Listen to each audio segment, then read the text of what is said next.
Jags, and welcome to Jag News. I am Josh Fox, and thank you for joining us. And I'm Alice. Today is Friday, November 4th, and we are so excited for today's show. Let's get started. Senior Amber went to the art room this week. She talked to Mrs. Cole as well as a few students to help you get what of the art classes are all about. My name is Nora. And what's your favorite thing about this class? Probably the freedom. I can just do whatever art I want. Doesn't matter what it is. Like, I do pottery throughout this whole class. Even though, it's not the pottery room, but I steal everything. And yeah. Do you think that more students should be taking this class? Yeah, I didn't know this class was a thing until last year, my junior year, when I hung out with people. Like, I would just come to this classroom even though I'm not in this class, and Mrs. Cole would just let me hang out and just do whatever I wanted. And I feel like it's just, I don't know, it's a lot looser. I know I used to be stressed about a lot of art classes because I couldn't do what I wanted, but in here there's like, Mrs. Cole's here to like tell us like how to do things, but what we do is like totally up to us. This is a combination of AP and honors.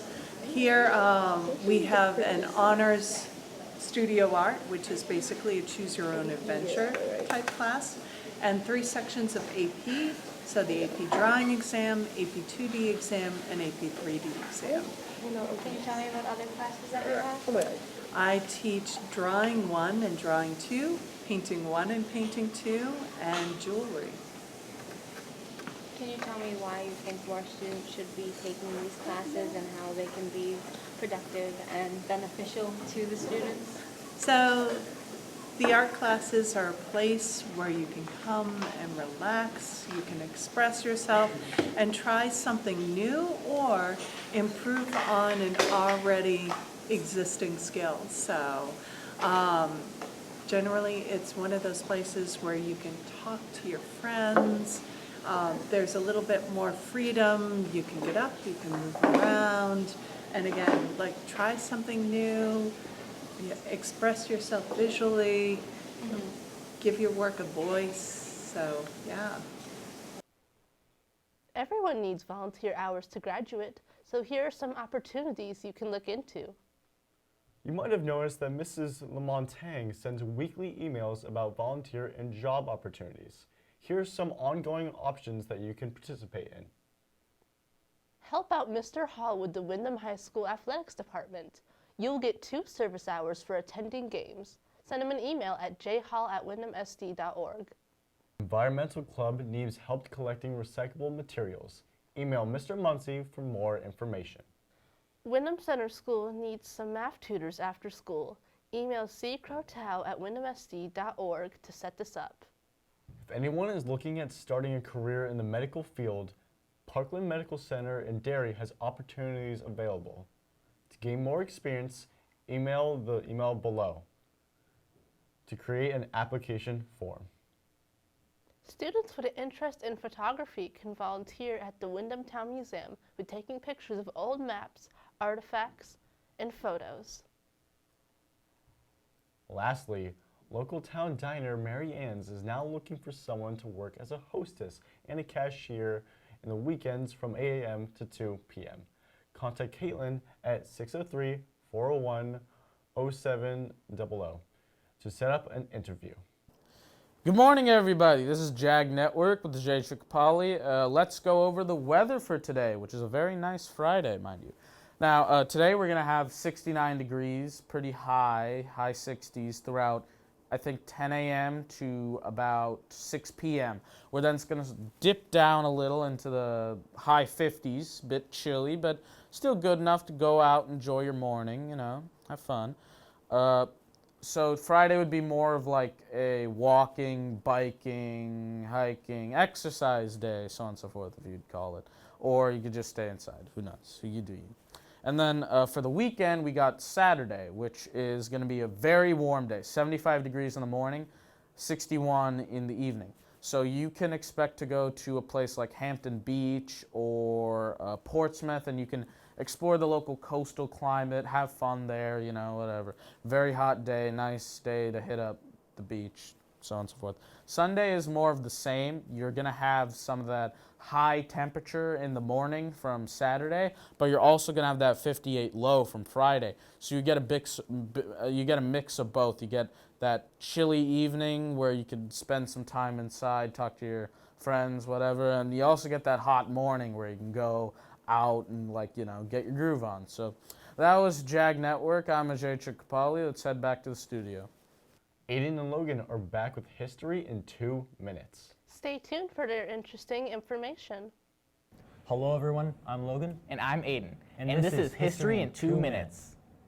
Seeing as midterm elections are coming up this week, we will be covering some of the weirdest elections of all time. Like when a yellow lab had to ski against a woodchuck to see who would become governor of California? Not quite. Are you okay? No. Alright. Anyways, while there were never yellow labs or woodchucks as governors of California, there was a time where a goat was president. Wait, Michael Jordan was president? I hate you. Okay, let me explain. It's 1999 and a town in New Zealand called Windham was holding a presidential election, and on the ballot next to all other candidates was the name Billy Gumboot, which was not just a funny name, but the name of a literal goat. Jacinda, Barack Obama, Taiki Wadidi. Billy Gumboot? Heck yeah. Well, besides the numerous dog, cat, and even mule mayors and committeemen, the US did have one especially weird presidential election. It's 1872 and Ulysses S. Grant is going for his second term in office. Competition was fierce though, with the next top candidate being Horace Greeley, a federal representative from New York, but there was only one issue. He kind of died. So Greeley, what do you plan to do when you're in office?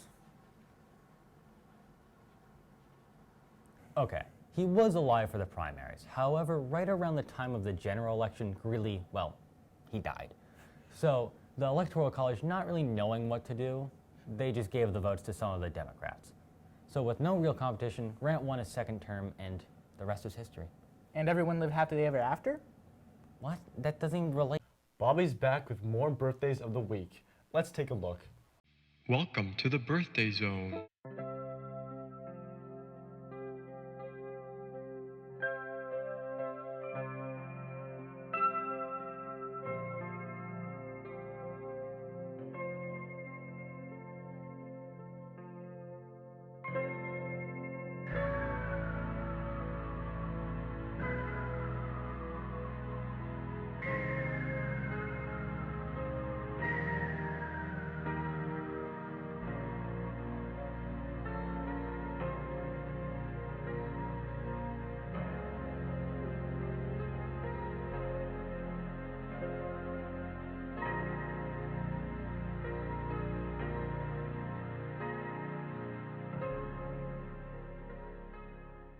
To keep things exciting, we're going to have a word of the week. Here is Xander with this week's word. Hi, I'm Xander Pfeiffer, and welcome to this week's Word of the Week. Today's word is oscillate, which means to swing back and forth. For example, a pendulum is an oscillating device. Thanks for watching, and I'll see you on next week's Word of the Week. Now we're off to Senior Joe Murphy with sports. Hi everybody, I'm Joe Murphy and I'm back with Sports of the Week. Playoffs are in full swing, so let's root on our Jags. Volleyball sadly lost their game against Nashua North 3-0. Congrats on a great season, girls. Field hockey also lost their playoff game against Exeter 2-0. On a better note, boys soccer won their game 4-1 versus Portsmouth, and at the time of this filming have their quarterfinal game versus Hanover on Wednesday. We will have updates on that at a later date. Lastly, football has their first playoff game ever since being moved to Division I at home versus Bedford this Saturday. I hope to see you all there. And that's it for sports. Thank you. I'm Joe Murphy.